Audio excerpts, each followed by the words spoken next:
and kings, it was an astounding revolutionary dream that we, the people, should choose our own leaders, that they should be one of us.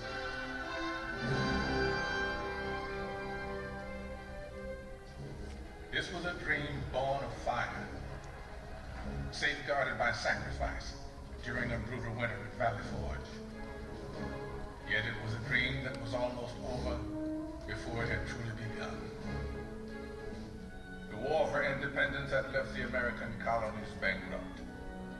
Leaders argued, unpaid troops rebelled, and some even cried out for a return to monarchy and for General George Washington to be crowned King of America. But the man who had led an army of farmers to victory over the mighty British Empire made it clear that the only title he desired was citizen of the United States of America. I am at a loss to conceive what part of my conduct could have given encouragement to an idea which to me seems the greatest mischief that can befall our country.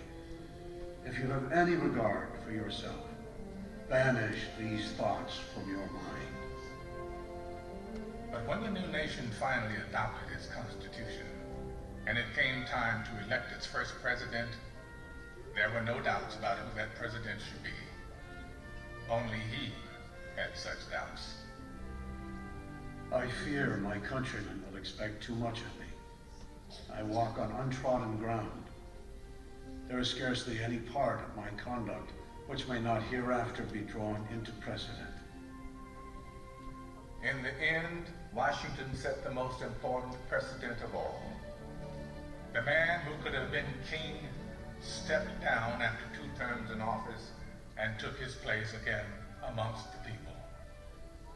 By insisting that he was, above all other things, one of us, he made it possible for any of us to dream of serving the nation in its highest office.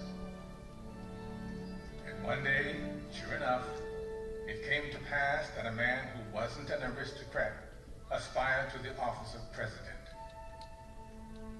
Andrew Jackson was a battle-forged frontiersman, and according to his predecessor, President John Quincy Adams, a barbarian who cannot write a sentence of grammar and can hardly spell his own name.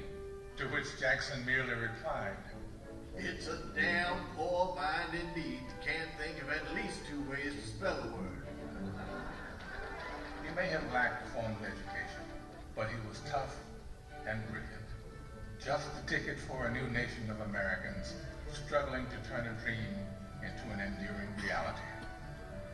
They swept Jackson into office by a landslide, and then descended on his inauguration, determined to shake his hand in person. Why, 20,000 country people shoved to get in the door, track their muddy boots across the carpet. And my dear, they would be here still if we hadn't placed tubs of punch out on the lawn. Washington's elite fumed, but Jackson loved it, for these were his people. He was proud to be one of us. I do not forget that the planter, the farmer, the mechanic, and the laborer form the great body of the people of the United States. They are the bone and sinew of this country. But Andrew Jackson would wage a mighty struggle to hold that great body of people together. State by state, a monstrous injustice that had haunted the country since its beginning was now tearing it apart.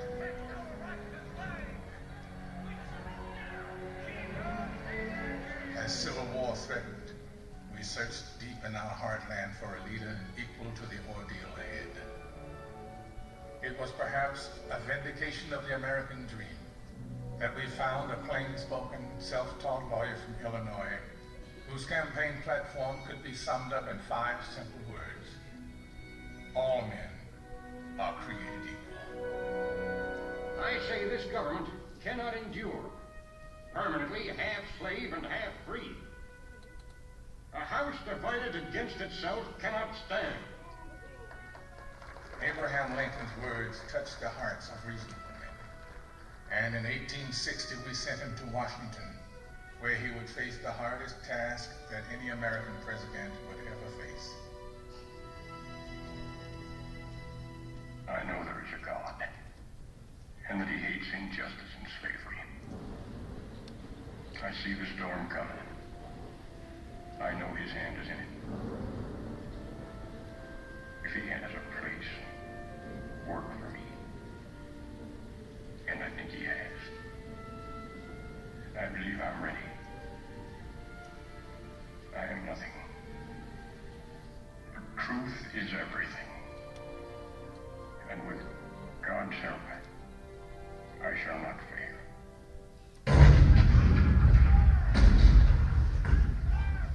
April 12, 1861, Fort Sumter. The cannon spoke for war, bitter, violent, and devastating.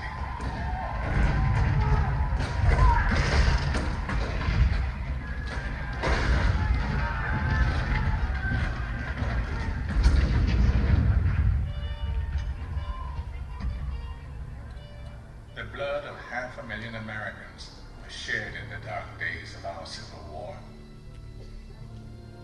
But as the sun rose on a cold November day in 1863, thousands of Americans gathered on the battlefield in Gettysburg to hear President Abraham Lincoln give meaning to our sacrifice.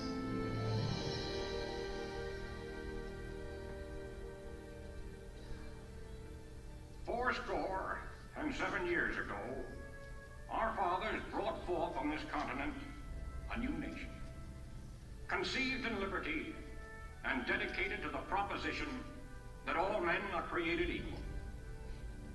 Now we are engaged in a great civil war, testing whether that nation or any nation so conceived and so dedicated can long endure.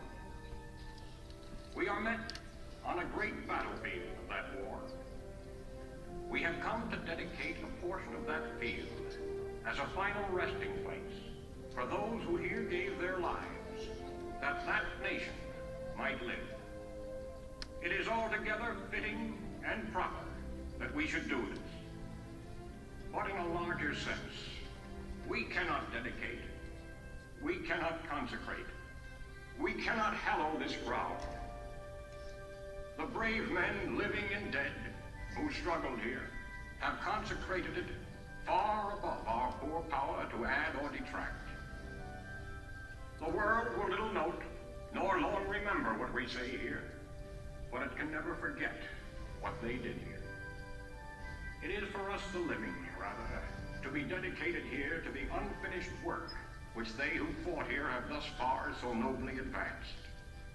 It is rather for us to be here dedicated to the great task remaining before us, that from these honored dead we take increased devotion to that cause for which they gave the last full measure of devotion.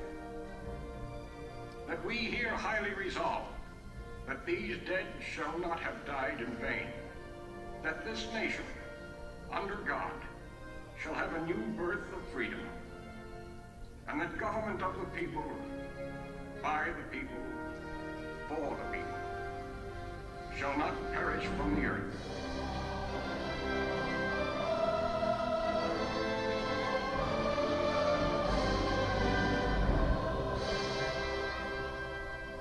This nation did have a new birth of freedom.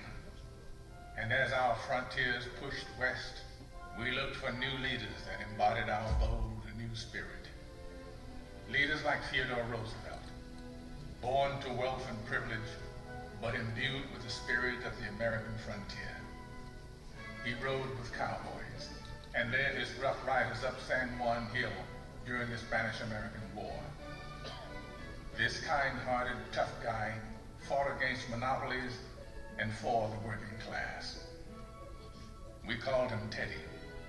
Anything else would have been far too formal. He even refused to call his official residence the Executive Mansion. To him, it was just a house. It was just a White House. And so, it would always be called. 3 decades later, his distant cousin Franklin Delano Roosevelt would occupy that same White House, and lead the country through its hardest trials since the Civil War.